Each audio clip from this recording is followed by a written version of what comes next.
মহান আল্লাহ তাআলা পবিত্র কুরআনে পরীক্ষার উদ্দেশ্য সম্পর্কে সূরা আনকাবুতে বলেন, আয়াত নম্বর 2,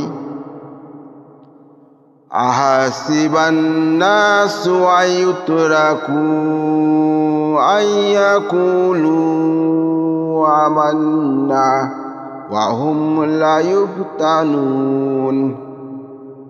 মানুষ কি মনে করে যে আমরা বিশ্বাস করি, এ কথা বললে ওদের পরীক্ষা না করেই ছাড়া হবে?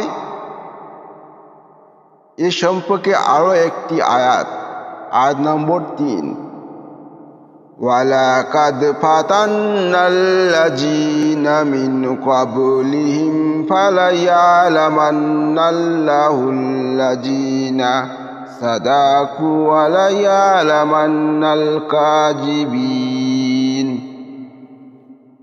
আল্লাহ অবশ্যই এদের পূর্ববর্তীদের পরীক্ষা করেছিলেন। আল্লাহ অবশ্যই প্রকাশ করবেন কারা সত্যবাদী ও কারা মিথ্যাবাদী। আয়াত 4,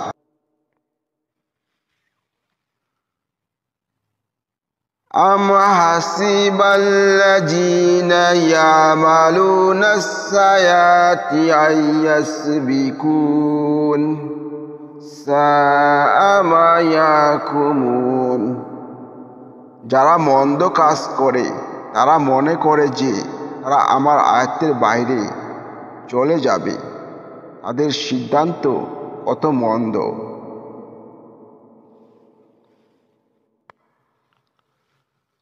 সূরা বাকারার আয়াত নম্বর 8 এবং 9 নম্বরে বলা হয়েছে, ওয়া মিনান নাসি মান ইয়াকুলু আমান্না বিল্লাহি ওয়া বিল ইয়াউমিল আখিরি ওয়া মা হুম বিমুমিনিন। আর মানুষদের মধ্যে এমন কতক লোক আছে যারা বলে আমরা আল্লাহ ও পরকালে বিশ্বাসী, অথচ তারা বিশ্বাসী নয়। আয়াত নম্বর 9, ইউখাদিউনাল্লাহা ওয়াল্লাযীনা আমানু ওয়া মা ইয়াকদাউনা ইল্লা আনফুসাহুম ওয়া মা ইয়াশউরুন। আল্লাহ ও মুমিনগণকে তারা ধোঁকা দিতে চায়, অথচ তারা নিজেরাই নিজেদেরকে ধোঁকা দেয়, অথচ তারা তা বুঝতে পারে না।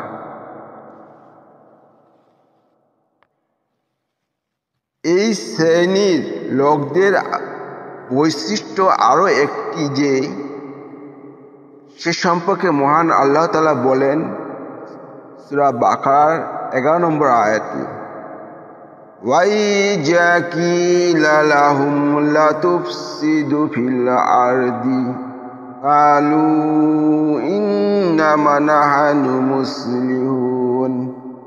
তাদের যখন বলা হয় পৃথিবীতে ফাসাদ সৃষ্টি করো না, তখন তারা বলে আমরাই তো শান্তি স্থাপনকারী।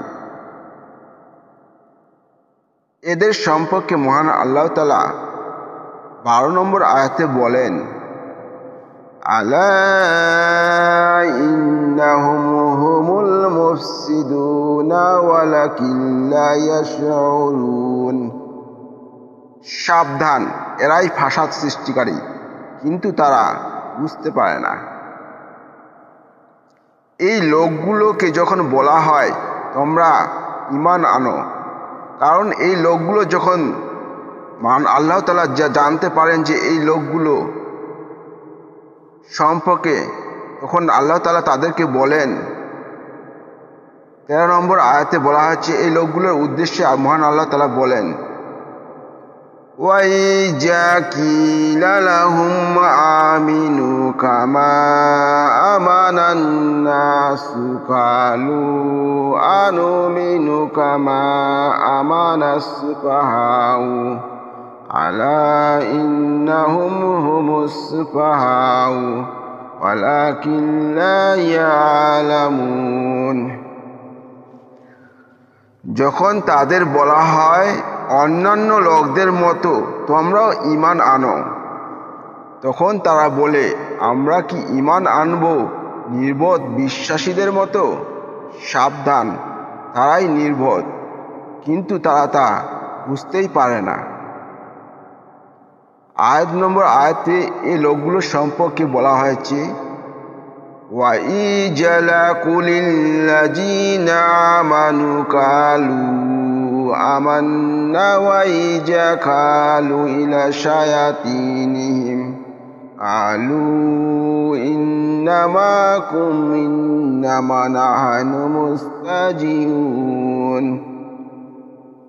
তারা মুমিনদের কাছে আসলে বলে, আমরা ঈমান এনেছি, আর কাফেরদের শয়তানের সাথে মিলিত হলে বলে, আমরা তোমাদের সাথেই আছি, বস্তুত আমরা শুধু তাদের সাথে ঠাট্টা করি। সুতরাং মানুষদের মধ্যে যখন এই চরিত্রের লোকগুলো পাওয়া যায়, তখন আল্লাহ তাআলা কাদেরকে তার কর্মফলের মাধ্যমে উত্তম ব্যক্তি হিসেবে গণ্য হবে তাদেরকে জান্নাত দিবে। যদি তাদের মধ্যে এই আচরণ পাওয়া যায়, তাহলে মহান আল্লাহ তাআলা কিভাবে জান্নাত দিতে পারে তাদেরকে? এই জন্য পরীক্ষা করা প্রয়োজন। এই পরীক্ষা করে মহান আল্লাহ তাআলা জান্নাত দিবে না জাহান্নাম দিবে, এবং জান্নাত তারা পাবে। এ সম্পর্কে মহান আল্লাহ তাআলা বলেন যে পরীক্ষায় কৃতকার্য হবে তারাই, যারা বিশ্বাস করে সৎ কাজ করবে। আল্লাহ তাআলা তাদেরকে উত্তম প্রতিফল দান করবেন এবং জান্নাত দান করবেন। এই জন্যে সূরা আনকাবুতের মধ্যে বলেন, আয়াত নম্বর 7, ওয়াল্লাযীনা আমানু ওয়া আমিলুস সালিহাতি লানুকাফিরান্না আনহুম সাইয়্যাতিহিম ওয়া লানাজজিয়ান্নাহুম আহসানাল্লাযী কানু ইয়ামালুন।